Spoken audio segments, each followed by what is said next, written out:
This device is designed to attach to a desk or table and store a small keyboard underneath it in order to save desk space. The package comes requiring some assembly, and you will need a small Phillips head screwdriver to fit the pieces together. The keyboard tray comes in two parts, which are fastened to each other on the base of the drawer using the metal bracing included in the package. There are instructions included to help you. Once those are together, there are two C-clamps that attach to the base at either end. When the drawer is assembled, you simply loosen off the C-clamps enough that the rubber base and metallic top can fit around the edge of your desk. Get the device to where you want it, and then tighten the C-clamps on either side so that it's snug. You're now free to place a keyboard or similar device on the tray. The rail system along the bottom of the tray allows you to pull it out when you need it and slide it underneath the desk for storage. This is a very useful way to keep your workspace clear.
This is the BONTEC keyboard under tray.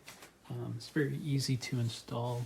You just have these clamps and you just have to screw this part in, and this here it slides out very easily. I use this for my gaming keyboard and mouse.